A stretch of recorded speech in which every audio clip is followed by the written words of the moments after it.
Školsko zvono.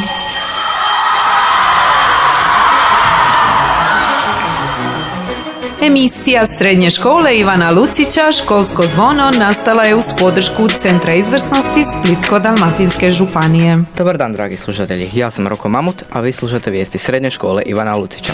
Učenici naše škole krajem travnja boravili su na studijskom putovanju u Londonu u pratnji nastavnice engleskog jezika.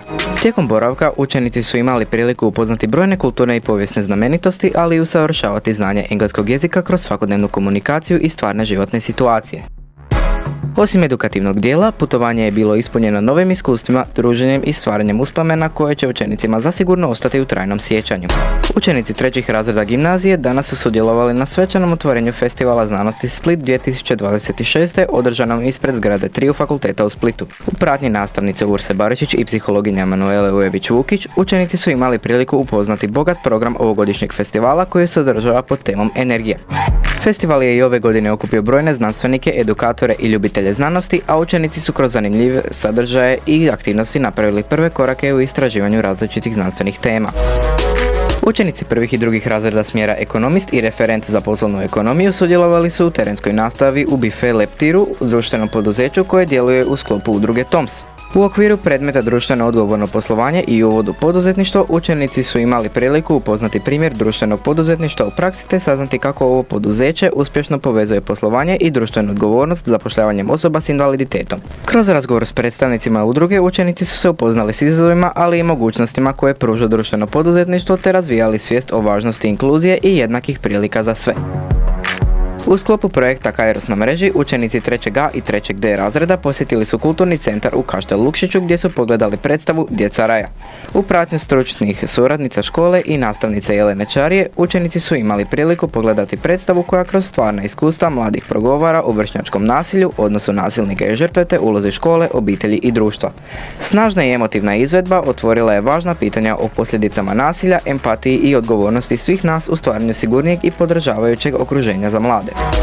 Naše maturantice sudjelovali su 17. travnja na manifestaciji Dan i noć na PMF-u, održanoj na Prirodoslovnom matematičkom fakultetu u Zagrebu u pratnji nastavnice matematike Ivane Maglice. Tijekom posjeta učenici su sudjelovali u eksperimentima, posjetile laboratorije te razgovarale sa studentima i profesorima o mogućnostima studiranja i primjeni znanosti u svakodnevnom životu. Sudjelovanje na ovoj manifestaciji dodatno je potaknulo interes učenica za STEM područje te ih motiviralo za daljnje obrazovanje i istraživanje u području prirodnih znanosti. U sklopu obilježavanja Noći knjige u školskoj knjižnici proglašeni su pobjednici nagradnog natječaja za najbolju kratku priču za djece i mlade na temu Svemir. U kategoriji Priča za mlade nagrađena je Emanuela Čudina, učenica 1. razreda Srednje škole Ivana Lucića Trogir. Njezina priča istaknula se originalnošću, maštovitošću i dojmljivim književnim izričajem, a žiri ju je prepoznao kao najbolju u svojoj kategoriji. Čestitamo Emanueli na ovom lijepom uspjehu i poticaju za daljnje stvaralaštvo i sudjelovanje u književnim natječajima. Djevojački zbor naše škole sudjelovao je na 14. susretu Dica i Čakavica održanom u Trogiru. Na ovoj manifestaciji ispunjenom čakavskom besidom, pjesmom i dobrom atmosferom, učenici su dostojno predstavili svoju školu te pokazali ljubav prema jeziku, tradiciji i kulturnoj baštini. Njihov nastup bio je zapažen i uspješan, a trud i zalaganje dodatno su obogatili ovu lijepu trogirsku manifestaciju. U muzeju grada Trogira krajem travnja otvorena je izložba fotografija klimatske promjene u mom gradu, nastala u sklopu međunarodnog projekta Campus. Projekt je usmjeren na zaštitu UNESCO-ve baštine od klimatskih promjena, a u njemu kao obrazovani partner sudjeluje i naša škola. Učenici su kroz fotografiju prikazali promjene u lokalnom okolišu, a stručni žiri posebno je nagradio učenice Mateu Žuvan i Lunu Žanko. Oskari izvrsnosti ove godine su otišli u Trogir. U okviru programa Centra izvrsnosti Splitsko-dalmatinske županije, naša škola pod mentorstvom pedagoginje Danijele Radan i psihologinje Emanuele Ujević-Vukić ostvarila značajan uspjeh te je nagrađena u više kategorija za izvrsnost i kvalitetu projektnih aktivnosti. Nagrađen je CIMAJ projekt Školsko zvono koji je osvojio Oskara izvrsnosti za najbolji projekt, čime je potvrđena njegova kvaliteta, kreativnost i doprinos radu s mladima. Također je Oskar izvrsnosti dodijeljen i CIMAJ-evcima za video uradak o sigurnosti u prometu, realiziran u suradnji Osnovne škole majstora Radovana i Policijske postaje Trogir, kao i projekt Zdravi zalogaj za 5 u okviru programa Rast. Ovi uspjesi potvrđuju važnost timskog rada, suradnje i predanosti učenika, mentora i svih partnera uključenih u projekte. U okviru SAFE inicijative 2026. pod nazivom Škola za sve, pristup bez prepreka, učenici su uputili apel nadležnim institucijama i osnivaču škole da se pokrene postupak izgradnje lifta u školskoj zgradi. Cilj inicijative je osigurati jednak pristup obrazovanju za sve učenike te stvaranje školskog okruženja koje je dostupno, sigurno i inkluzivno. Učenici ističu kako inicijativa nije usmjerena protiv ikoga, već predstavlja konstruktivan poziv na dijalog i zajedničko pronalaženje rješenja koje bi omogućilo ravnopravno školovanje svim učenicima. Poruka inicijative je jasna, inkluzija nije povlastica, već pravo svakog učenika. Dana 5. svibnja našu je školu posjetio Mario Žilić, direktor odjela tržišta u OTP banci. Gostovanje je organizirano za maturante u sklopu nastave iz predmeta tržište kapitala s ciljem približavanja funkcioniranja tržišta kapitala i osnovnih načela trgovanja vrijednosnim papirima. Predavanje je učenicima omogućilo uvid u stvarno poslovno okruženje te doprinijelo razvoju financijske pismenosti i boljem razumijevanju nastavnih sadržaja. 15. svibnja 2026. u Kantunu kulture u Trogiru održana je konferencija Prevencija elektroničkog nasilja, iskustva i strategije u sklopu međuškolskog projekta Kairos na mreži. Tijekom konferencije otvorene su važne teme vezane uz sigurnost djece i mladih u digitalnom okruženju, izazove suvremenih tehnologija te važnost suradnje škole, obitelji i stručnih institucija u prevenciji elektroničkog nasilja. Program su obogatili nastupi djevojačkog zbora te aktivnost vršnjačkih edukatorica koje su svojim angažmanom pokazale važnost aktivne uloge mladih u stvaranju sigurnijeg digitalnog okruženja. Konferencija je provedena uz podršku brojnih partnera i suradnika, među kojima su grad Trogir, Centar za sigurniji internet, Policijska postaja Trogir, Trogirske osnovne škole te druge uključene institucije. Bile su ovo vijesti naše škole, ostanite s nama i nakon glazbenog broja.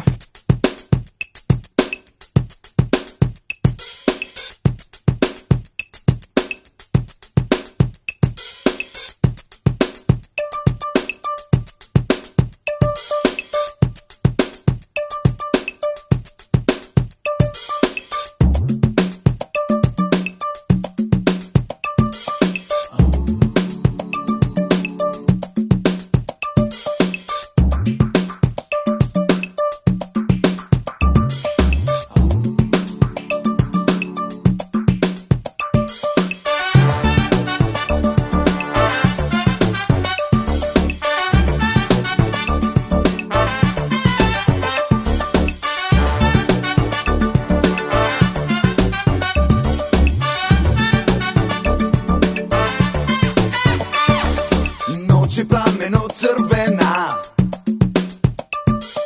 gori oganj iz kamena. Sjajna torza i divlji ples, noć za ljubavi ur nebes. Volim crno i crveno, volim smeđe i zeleno i glas bubnjeva. Mladi crnci i crnkinje plešu bango uz bubnjeve. Ta noć afrička, noć je plameno crvena, gori oganj u očima. Vatra sjene plesačice, slatke crne djevojčice. Voli crno i crveno, voli smeđe i zeleno i glas bubnjeva. Mladi crnci i crnkinje plešu bango uz bubnjeve. Ta noć afrička,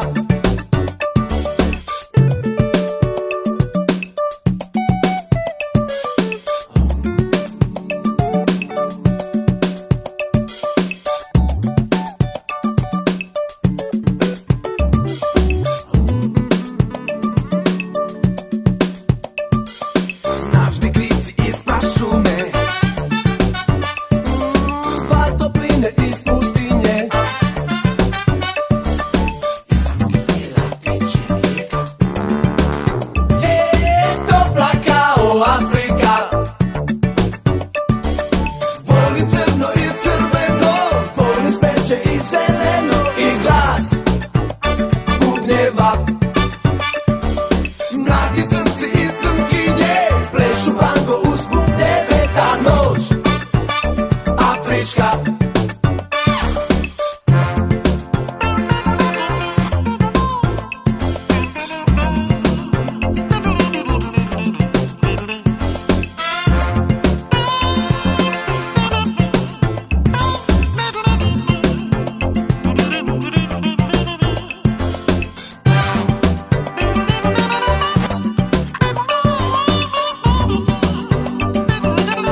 plameno crvena, noć plameno crvena, gori oganj iz kamena, gori oganj iz kamena, sjajna doza i divlji ples, sjajna doza i divlji ples, noć za ljubavi u nebes, noć za ljubavi u nebes, noć je plameno crvena, noć plameno crvena, gori oganj u očima, gori oganj u očima, vatra sjene plesačice, sjene plesačice, slatke crne djevojčice, slatke crne djevojčice, voli crno i crveno, voli sveće i zeleno i glas bubnjeva.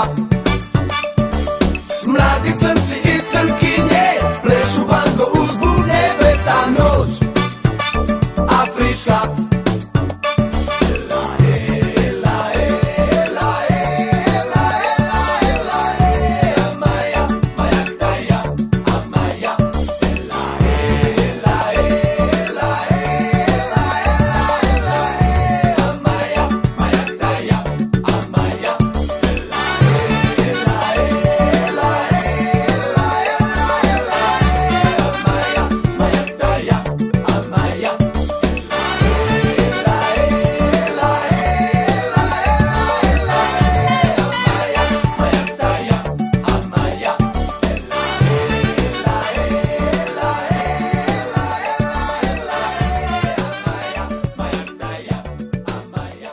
Dobar dan svima i dobrodošli u novo izdanje emisije Školsko zvono. Danas razgovaramo sa školskom psihologinjom i pedagoginjom Srednje škole Ivana Lucića Trogir, kako bismo budućim srednjoškolcima, ali i njihovim roditeljima, približili život i rad naše škole. Dobro nam došle. Hvala na pozivu i drago nam je što imamo priliku predstaviti našu školu. Za početak, što biste izdvojile kao najveću prednost vaše škole? Pa evo, mislim da je najveća prednost naše škole upravo osjećaj zajedništva i podrške koji učenici mogu doživjeti. Smatramo da je roditeljima uz kvalitetno obrazovanje jako važno znati da je njihovo dijete u sigurnom, poticajnom i zdravom okruženju i to je nešto što nastojimo graditi svaki dan. Smatramo da učenici nisu samo broj u imeniku, stoga se trudimo upoznati njihove interese, mogućnosti, ali i sve one izazove s kojima se svakodnevno susreću i želimo da se svaki učenik vidi, čuje i poštuje. Ono na što smo posebno i Manuela psihologinja i ja ponosne, to je da imamo otvorenu komunikaciju između učenika, nastavnika i roditelja i vjerujemo da to roditelji prepoznaju i cijene. Osim toga, škola pruža, vjerujem, i puno prilika za razvoj, od kvalitetne nastave i pripreme za fakultete do brojnih projekata, natjecanja, humanitarnih aktivnosti i kreativnih sadržaja koji su našim učenicima dostupni. Koje obrazovne programe učenici mogu upisati? U našoj školi su 3 obrazovna programa, opća gimnazija, jezična gimnazija i program referenta za poslovnu ekonomiju. Vjerujemo da svaki program ima svoje posebnosti i trudimo se učenicima omogućiti da pronađu ono što im najbolje odgovara prema interesima i planovima za budućnost. Opća gimnazija je uvijek dobar izbor za one koji žele široko obrazovanje i mogućnost upisa različitih fakulteta. Jezična gimnazija je privlačnija učenicima koji zanimaju strani jezici, komunikacija, kultura i međunarodna suradnja. Program referenta za poslovnu ekonomiju, to je onaj bivši program ekonomista, učenicima pruža dobra praktična znanja i pripremu za tržište rada, ali i naravno za nastavak obrazovanja onima koji žele upisati ekonomski fakultet ili neke druge srodne fakultete. Po čemu je posebna Srednja škola Ivana Lucića? Pa evo, ja bih rekla, trudimo se pratiti potrebe današnjih mladih. Ja se nadam da u tome uspijevamo. Učenici danas ne trebaju samo činjenice i ocjene, trebaju i nekakav osjećaj pripadnosti, podršku i priliku da razviju svoje potencijale. Ponosni smo na projekte koje provodimo u školi, posebno one vezane uz mentalno zdravlje, prevenciju nasilja, sigurnost na internetu i razvoj životnih vještina. Naši učenici sudjeluju u organizaciji svih tih događaja, humanitarnih akcija, školskih emisija na radiju, različitih radionica i ja bih rekla da s tim razvijaju osjećaj odgovornosti zajedništva koje je danas prijeko potreban. Također imamo i dobru suradnju s roditeljima i s drugim institucijama jer vjerujemo da je upravo partnerstvo škole, obitelji i lokalne zajednice ključno za uspješan razvoj mladih. Što biste rekla učenicima i roditeljima koji imaju tremu zbog upisa u srednju školu?